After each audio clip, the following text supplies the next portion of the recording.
Hi and welcome back to the next module, the next session in our series of effective school management and leadership program. This program has been organized by Markazi Talimi Board, the education wing of Jamaat Islami Hind, New Delhi. I am your facilitator, Asad Umri, and today we are going to discuss on the types of leadership or the type of leaders, what kind of leadership you have to adapt, what should be your strategy, what should be your methodology, what should be your attitude towards managing. Dear friends, the difficult task that a human always faces is managing different people in your group. Remember, because each one of us come with different mindset and each one has got their own attitudes. Sometimes they are very positive, sometimes they may not be as positive as you and I expect. Because at the end of the day, it is the result which matters, and the result is directly connected with the growth of our institutions. We do have a set predefined vision, predefined mission. We have set a philosophy, we have aims and objectives, and we are working towards it. We have been working for it, we are working for it, and we tend and we expect that there is a growth. And who on earth would not be happy when you're moving towards success? And in an institution, the success depends completely on the teamwork. And in a school, an educational institution, the success depends completely on what happens in the classroom, and whatever we do has to be child-centric. It has to be beneficial for the child alone. You cannot work on something which could satisfy a parent or something which we could satisfy our own, I would say, ego. I'm sorry to use this word, but most of the time, in many cases, we want that ego to get satisfied. At times we know it doesn't work, but still, because we have announced it, we want it to happen. We don't want to go back on our decisions. Who is stopping us from going back on our decisions? Because you are the boss of the school, or you are the boss of your institution.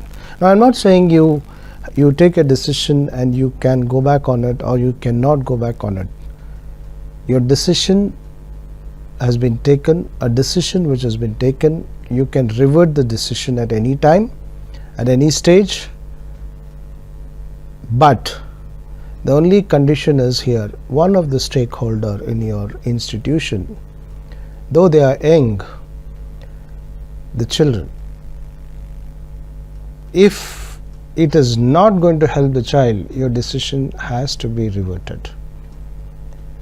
If it is going to help the child and you have to change the decision, you have to change the decision. So, managing so many different set of people, different teachers, different parents, and different children in your class.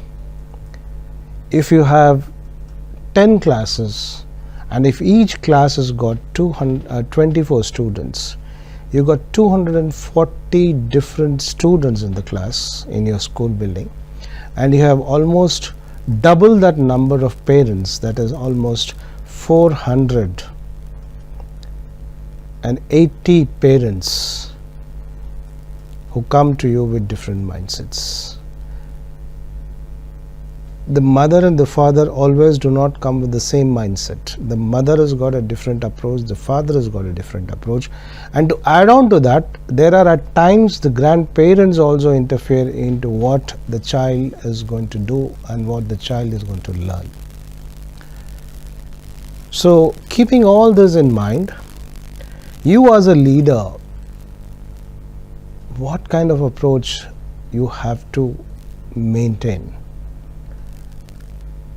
is a question. In today's session, I would be very happy to share and present something which would probably help you. Now this session is actually has to be a reflective one. When I'm talking to you on the different types of leaderships which are generally visible, these approaches can at times be wrong, but in most cases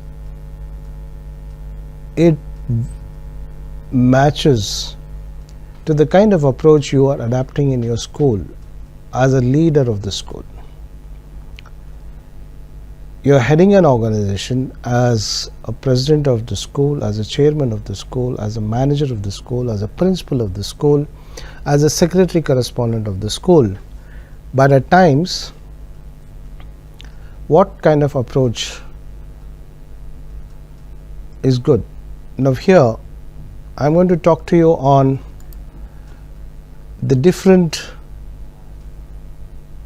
leadership styles, the different management styles. Generally, the top management gurus have given their own philosophies. Psychologists have worked on this. They have done research, studied, seen through different people with different mindsets, and they have come to a conclusion. And somebody says there are 6 different styles, someone might come up with 7 different styles, someone may say there are 10 different styles of leadership. But today I am going to talk to you about only 6 different kind of leaderships we generally have. The first one being coercive, the second one being authoritative, the third one being democratic, the democratic style of leadership, the next one being affiliative. Coercive, authoritative, I missed, it's affiliative, then you have democratic, you have pace setting, and the last one being the coaching, the leader being a coach. Now these 6 different styles, we'll try to understand what each style is all about, and you see where you fit into it, or you just try to check out which style are you adapting, or what is your style of functioning, what is your method, what is your approach towards your leading the team. Remember, my dear leaders, I am referring you all as leaders because a leader is somebody who would probably understand what exactly the vision and the mission is. And our responsibility as a leader is to make sure that we follow certain guidelines. We make sure that the aims and objectives are clear cut in our mind, and we work towards achieving those aims and objectives. By doing so, at times we tend to get distracted with the external forces working against us. Now, what are these external forces? I'm not talking about something which doesn't exist, or I'm not talking about something which is imaginary. I'm talking about something which are all around you. I have worked with a very few institutions in my span of 27 years as teacher, as a leader, as a principal, as a leader, managing schools. I would say probably this 27 years, 3 to 4 organization is what I worked with. 3 to 4. I would actually say it is 3. I'm not naming them here, but in 2 scenarios, in 2 organizations, I could really understand what a leader is all about. My experiences, what I'm sharing with you today, is what I have learnt on the ground looking at my leader.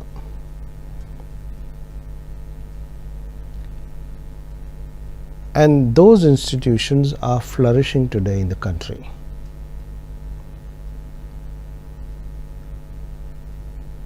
One of them has become an university, and I'm sure the second one, which I always feel proud of, is also moving towards becoming a deemed university soon. I'm talking about K-12 schools changing over to universities. Now, how could a school which was started about 30 years back with a pre-primary classroom could convert into a university? It was just because the leader had that vision and the mission in his mind, and he worked towards achieving those goals. And the kind of leadership style he adapted made it possible for that K-12 school to get changed over to a deemed university. And the other one being one of the top international schools in the country. It's not easy, because it's not 1 or 2 staff, it's not 1 or 2 or 3 people working there, it's hundreds of them working, and managing those hundreds of different mindset, different attitude each one of us got is not an easy task. So what style did they adapt? We'll have to really work, be with this kind of people to understand what kind of leadership did they adapt. So the very first one being cohesive leadership, which is all about the very first one being, which most of the time it's not accepted. It's like forcing your own ideas onto somebody else and not giving the freedom to work. The least effective in most situations. And in certain cases, the kind of decisions which a leader takes kills the creativity of the team, because this is where the leader thrusts the ideas and says, you have to do this, you better do this. And here it is something like, I would probably say a kind of dictatorship you have. And we know the history has clearly demonstrated when somebody wanted to rule by force, they didn't last long. They didn't last long. Coercive leadership. The very first one, the methodology or the approach which these kind of leaders adapt is something where they force the team to work as they want it to be.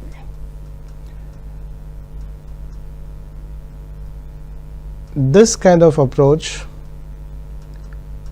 doesn't last long. I am talking to you about the impact which it creates because history has clearly shown us that when a leader adapts an approach where he wants his team or his followers to just take whatever is given to them and follow it blindly. I am not going to name the leaders here. You are sensible enough to understand whom I am referring to. Yes, the one leader which I would definitely talk about is his own ideas, his own philosophies, he trusts upon his followers, his countrymen.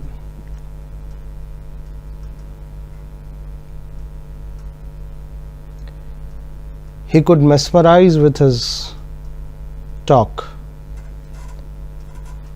and people just jumped into what he said. And what happened at the end?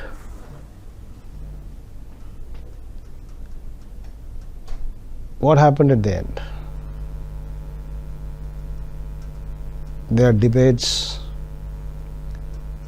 on what he did was right, but in most cases the debate was against him. I'm talking about the leader who gave us the First World War and the Second World War, the dictatorship which he had, the kind of control he had on the Nazis, Hitler. And today when we use his name, we don't want Hitler rule. We don't like it. He trusts, he forced his ideas, and if anybody could speak against him, he was not seen, he was not visible the next day. From the top, the decisions came and it had to be followed. No respect to the subordinates. Remember, leaders, if you really want your institution to grow, you need to respect every individual in your organization, right from the second level under you. If you are heading the organization, the next person under you, to the top, to the almost bottom line level, how do you treat them is what matters. Now here, when you are leading from the front, and if you could not respect your own team members, fine, you may not like the idea at times what your team members propose. There's always a better way to put it down, or make sure that you explain why it may not work in this scenario and what would work, or probably you could ask him to go back do some more research and come back again with an alternate one. But you can just say dump that idea into the dustbin and just follow what I am telling you to do. This would kill the confidence level of your team. And remember, when the team is not confident, they will not be able to give you that result, or they will not be able to meet the expectations or the aims and objectives which you have set for your institution. So here, the next time he would say, why should I take the responsibility? And the responsibility gets evaporated. And when there's no responsibility, there's no accountability.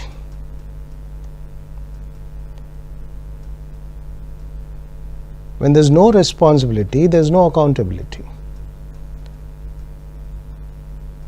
If you give the responsibility, then he or she would feel responsible and say, I'm answerable to somebody because this is a responsibility which has been given to me. And then he or she will make sure that the task is completed and they report back saying that, sir, this was done.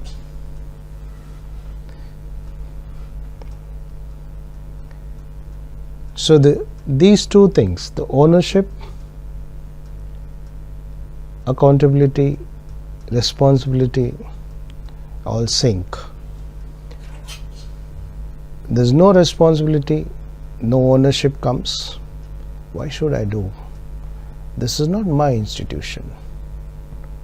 I've been paid, let me work from 8:15 to 4:30 and get out of this place.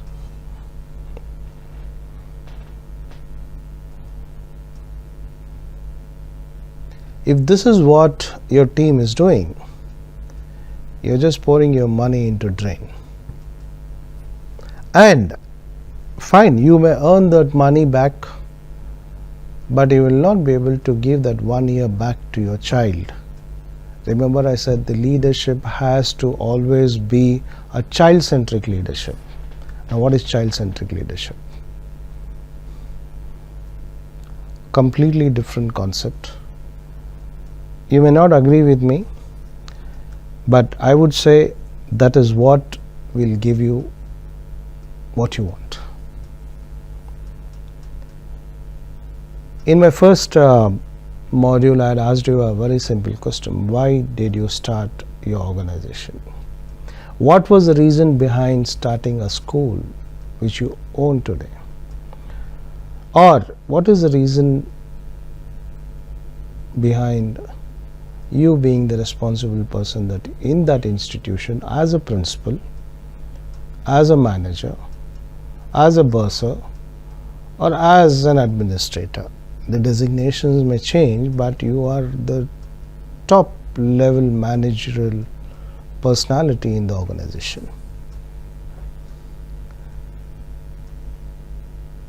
So if you need accountability, then you need to make sure that they have the ownership with them and they are responsible enough to deliver what they are supposed to do.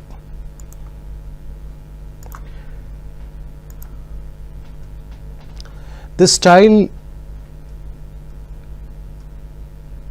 can be used. I am not saying that this may not work, but in most cases it fails if it is not adapted very cautiously. And at times when you feel that the person is not going to listen to me, or the person is not capable enough to think on his own and do the work, in that case you dictate the terms and say, I just want it to be like this, it has to be done like this. But you have to be very sure that what you are saying has to be very clear to yourself first. You should be very clear with what it is, and you should also be you should also have a vision and look at what could be the outcome of this. You should be aware of the outcome, and then you could adapt this. This can also be used when you feel there is a scenario where there's a coup which is happening in your organization. It happens. At times there is politics, there is groupism. People tend to dictate their own terms and say, I am going to tell you what to do and you're going to do this. And this comes when you're not in the scenario, when you're not in the picture. So you will have to take a call. When you pitch in, you'll have to take a call and say, enough is enough. Now let us do it in our own style.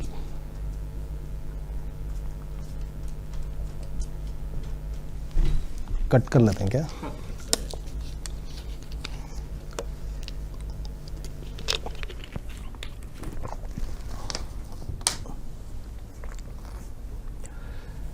So you have to take a call and say, enough is enough. Everybody, I had given you a chance, but you didn't take it seriously. You didn't come up to my level.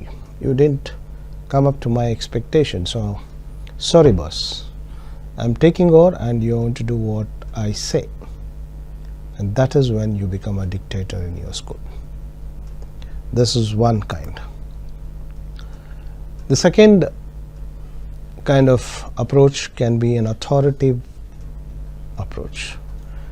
No doubt you are the authority in this organization, you are the head of the organization, you have been given the responsibility by your board members to lead and make sure that the resolutions which were taken on the boardroom, all those resolutions which were passed in the boardroom, you are the person who are going to go on the ground, implement them and make sure that those objectives are achieved, and you have been given that authority. So when you are given being the authority, the approach you have to take up is, you will have to make sure that the very first thing here, if you have a document on your hand, you have a document hanging in your neck, you walk up to your team members in the boardroom and tell them, this is what the vision is, this is what the mission is, this is the philosophy of the organization, these are the aims and objectives of the organization, and let us work towards achieving it. Now remember, the 20 members in that boardroom who are the middle level management, there might be a principal, there might be a coordinator, there might be an administrator, there might be head of the departments. Your first target is to make sure that they understand the vision and the mission, the philosophy, they understand where they are heading. Now it is your responsibility to motivate them. The first and foremost, did you ever motivate your staff members post-COVID? My question is, post-COVID, how many of us went back to the teachers and the principal and the parents and the children and motivated them to work?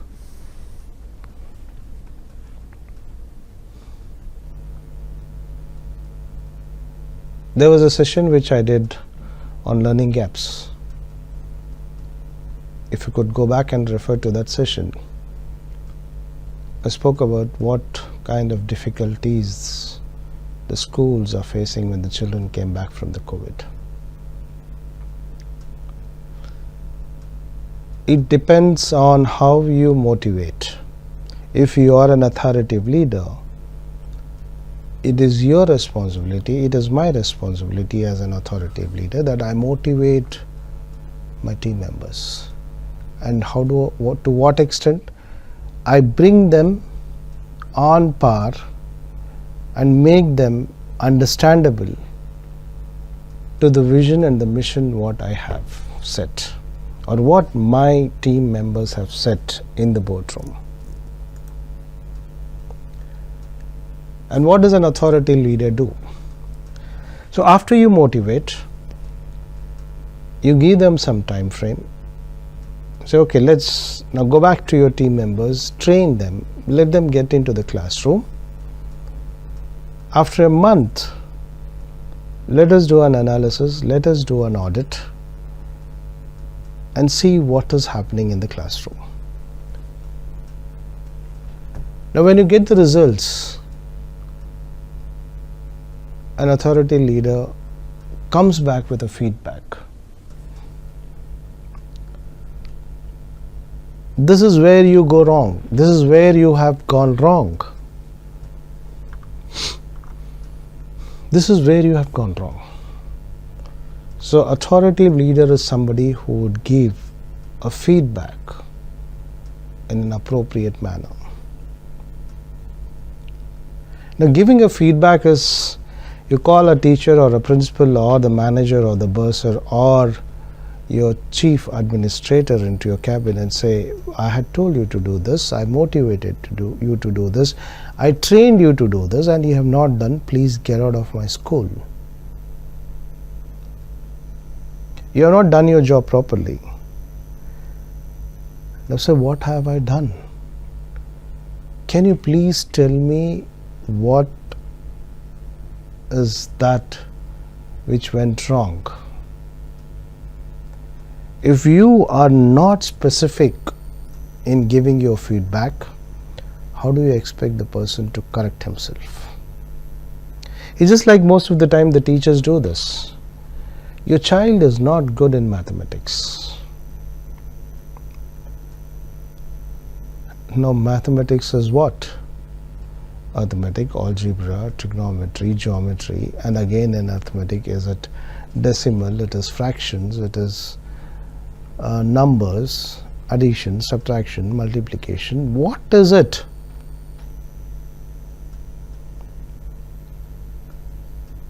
He is not understood a concept, and in that particular concept he is not able to solve the problem, and he is not getting a solution to that problem. The rest all is fine. Now we as teachers decide that he is completely a dumb guy in mathematics. So it's just exactly the same way that you call in your person, a team member, and say, you're not been teaching well, please put your papers and then walk out of my school. Where exactly did the teacher go wrong? So feedback is something which is very important.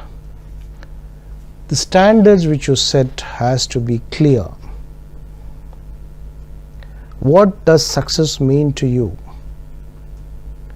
If you want your students to score 90 out of 100, be specific and say, I want all my 24 students in the class to get 90 out of 100. Then you are clearly defining your target.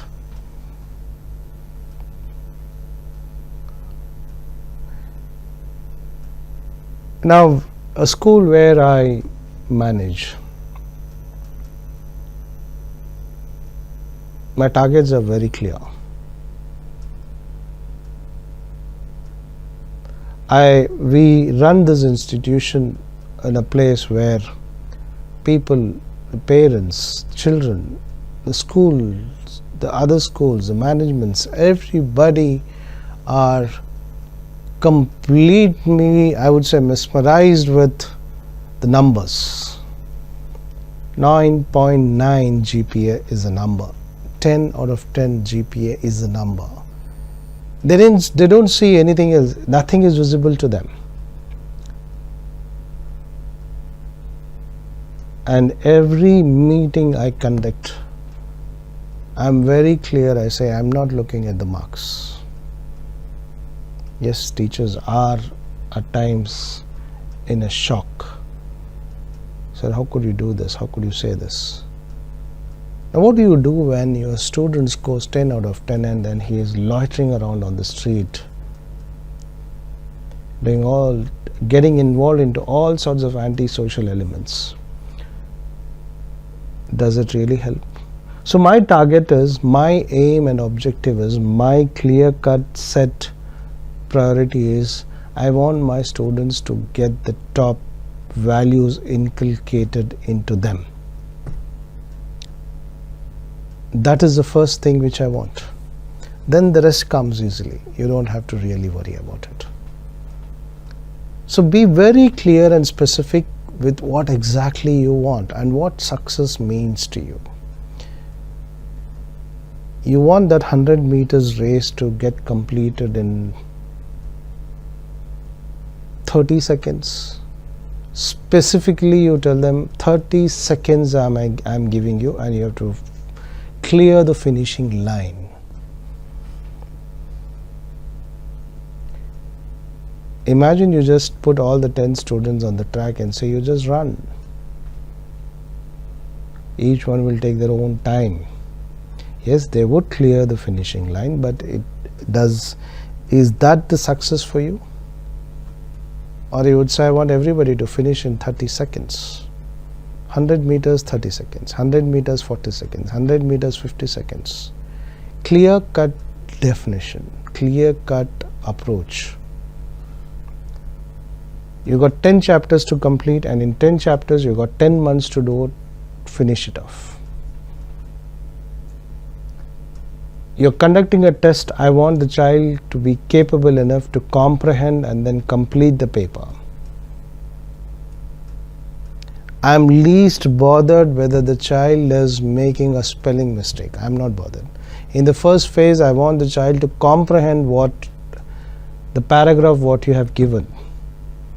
And comprehension means he should be able to summarize it in his own mother tongue.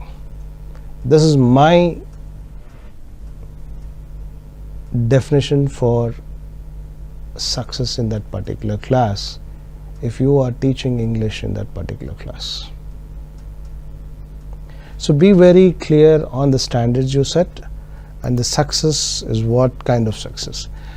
This leader gives freedom to innovate. This leader gives the teacher to experiment. This leader gives the teacher to take calculated risk. In the last 1 year, 2 year, sit back and reflect. Did you ever give a chance to the teacher or your principal to innovate and adapt new methodologies in the classroom? Did you allow the principal and the teachers to do some kind of experiment on those children who have that learning gap? Did you tell the principal to take a risk? If you have done it, then it's going to be beneficial for your institution. Then you are an authority leader. This style tends to work very well in most of the situations, but you need to be very clear. You need to be very cautious, because when you give the freedom to innovate, that person has to be an expert in that particular subject. Otherwise it will not work.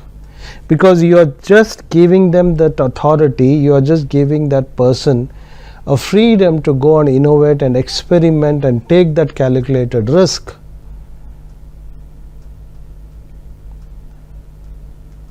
If he knows exactly what he is supposed to do, then you get to go where you are, or you get to go where you want to go. But if that person is not an expert, and if you have given him the freedom to innovate, to be creative, to do experiments, and to take calculated risk, your project fails. So you need to always have experts or who are experienced in that particular field. You can't just get some new person altogether, a novice altogether, and say, okay, just go do what you want to do. It will not. So be very careful. Decide when you want to be an authoritative leader. Decide when you want to be a coercive leader.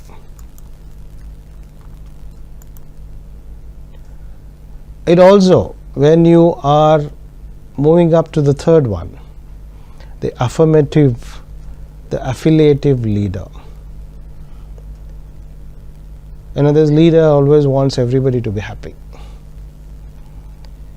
The leader doesn't want any kind of hiccups, any kind of mess around in the institution. ठीक है, everybody is happy, everybody is happy. But always strives to keep the employees happy,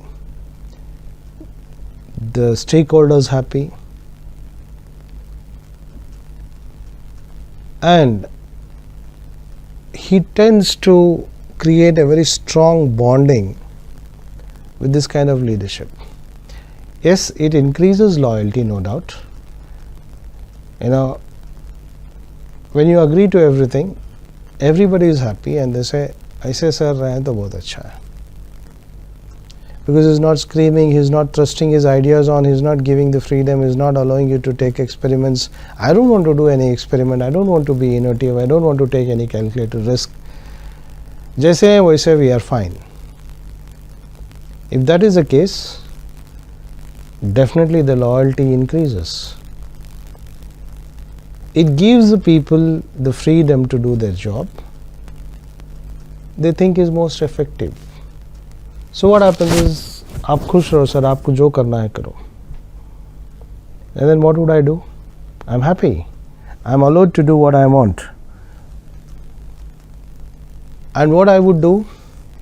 I would select the easiest way to reach, to finish that 100-meter finishing line.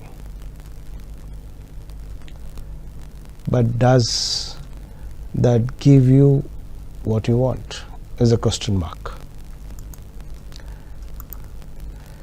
Take this leadership style is something where they do take direct daily reports and what do? How do you take reports? How do you take reports? There are ways. Okay, mail me your report, I am going home. One of the best method today. I don't have time to sit and discuss with you. Please put everything on a paper and put it on my table. When I am free, I'll look into it. You just text me on the WhatsApp, I'll read and I'll let you know what is right and what is wrong. Now this kind of leadership, when you adapt, there is no attachment. The bonding is gone for a toss. But the affiliative leader does it in a reverse fashion. He would say, boss, let's have lunch together. And during the lunch, he'll say, okay, let me know what is your problem. Where are you going right and where are you going wrong? Let me help you where you are going wrong. Let me help you where you are going wrong.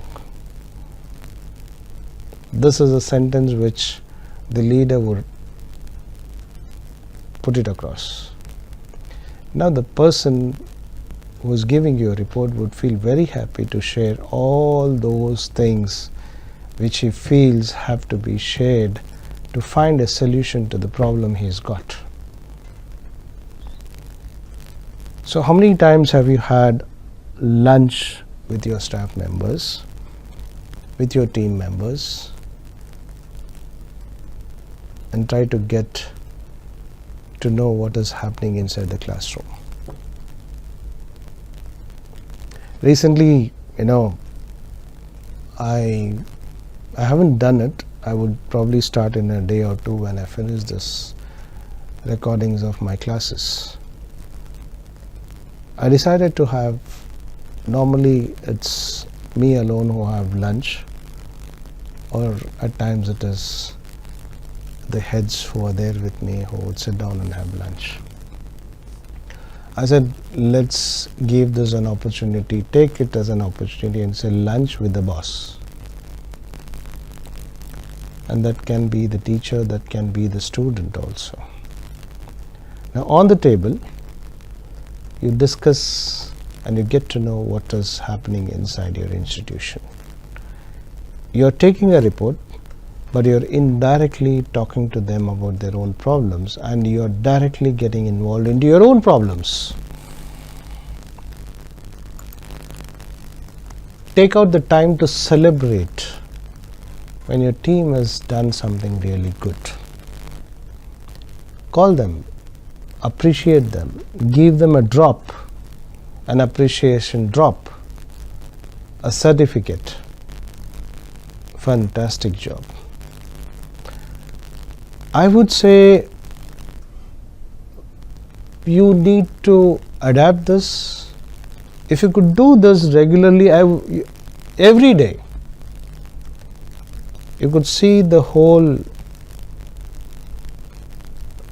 shift, the paradigm shift which would happen in your organization. Because it's your own school. You are not a guest who would walk in and just move across the corridors and see what is happening in the class. Everything is fine, and then you go away. You are not a guest. G-U-E-S-T. You are the host. H-O-S-T. And it is the host's responsibility that you make sure that the product which gets out of your institution would become a responsible product, a productive product to the society, not even to self, or not even to the parents, or not to the alma mater. You need to be the host. Don't be a ghost. I'm sorry I'm using this word, but this is what happens in most of the schools' management system. Coming in once in a while, call the principal and say, "Chalo, bata, what is happening in the school? Okay, this is happening. Do whatever you, ma'am. I just want this problem to get solved." Affiliative leaders are somebody who build relations. Naturally, that comes in. Automatically, when you're having lunch, when you're having a short break, you take some time out to have tea with your members. Sit with them in the lawn, sit with them in the corridor, sit with them in the room, your own cabin, or walk into their classroom and sit down with them, and then try to be a part, because they are actually coming in from 8:15 to 4:30 or 4 o'clock or 3:30, whatever the timing is of your school. But that entire structure was built by you. You own it. And it is your responsibility to make sure that every brick counts and talks and gives you the result, helps you achieve that objectives what you really wanted. Build those relationships, and the relationships can be built only outside your cabin. Like I always tell the teachers, The best classroom management happens outside the classroom and not inside the classroom. So the best leadership, the best approach would be when you be on the ground with those team members who are working there, rather than you sit in your cabin and try to be the boss all the time.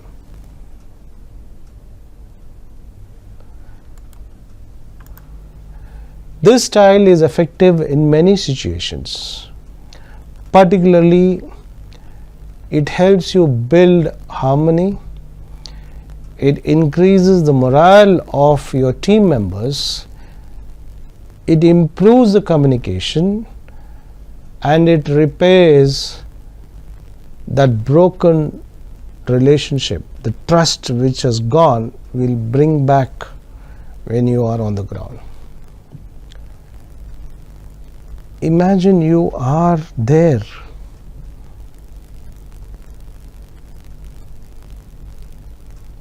It's just like when your own child is suffering from fever.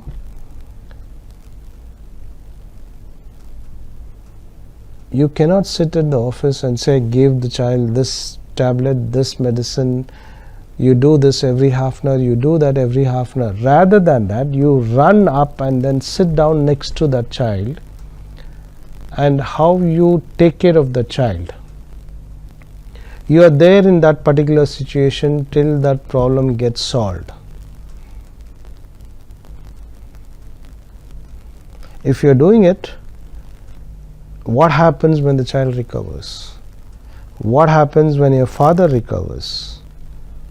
What happens when any of your family member is sick, or any of your family member is got completely stuck in a situation where it is difficult for him to come out? You have been with him or her, helped him to get out of that situation. He would become so loyal, he would give up everything to be with you for the rest of the life. And we all have experienced this in our life. So if you could be an affiliative leader, it will increase the harmony. It will increase the morale in your team members. He's not behaving like a boss. He's somebody who is just a part of the institution. That's only the tag and the designation which you have got. But are we not the same? Your teacher is working for the sake of the child. You set up an institution for the children. Yeah, no doubt you would have set up the institution as a business entity, and then you are earning money out of it. There's no wrong in it. I definitely would not say don't earn money. But remember, educational institutions are service institutions. This should be the top priority, and today I'm sorry, this phrase is out and there's no service. You cannot afford to have chain of schools and you don't even know what is happening in the institution.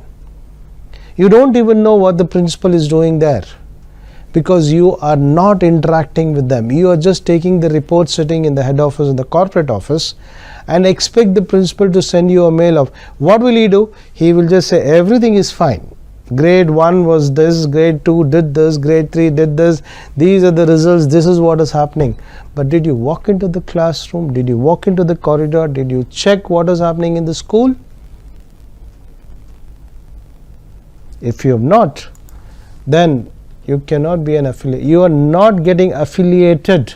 You are not getting connected to your own school, your own organization. You are aloof. You are sitting in the corporate office under in an AC cabin and expect your team members to send you a report. What kind of report do I send? Any of the boss is not seeing. I would say everybody is doing excellent, sir. How are you? I'm excellent, sir. I'm fine. This is what.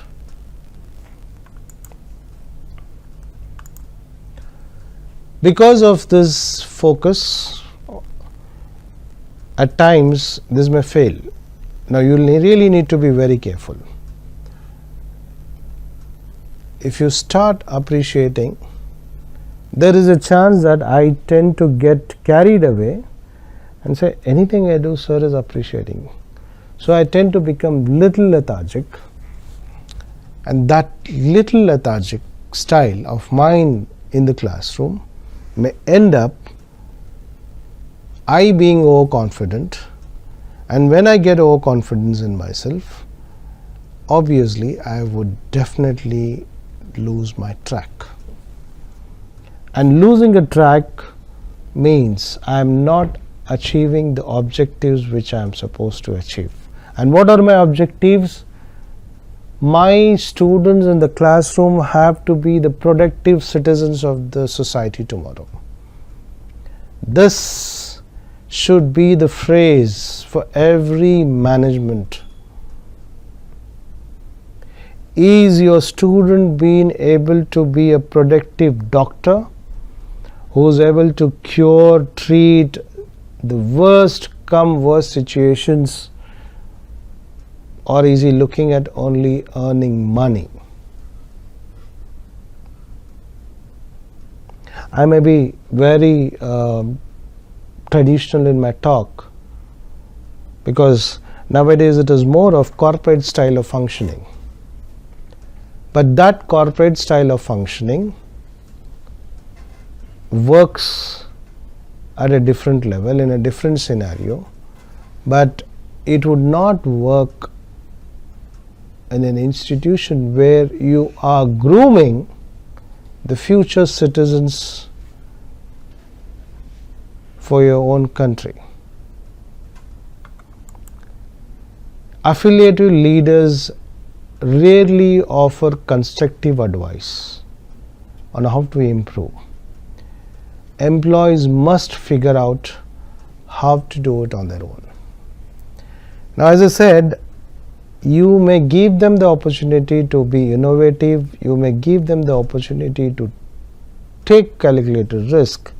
So you have given them all that is required, but if they are not experts, they may not be able to do the best, and it may backfire you.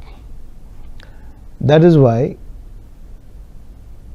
what happens here, these kind of leaders, they don't give constructive ideas on how to improvise. So you will have to be a blended personality when you are managing human resources.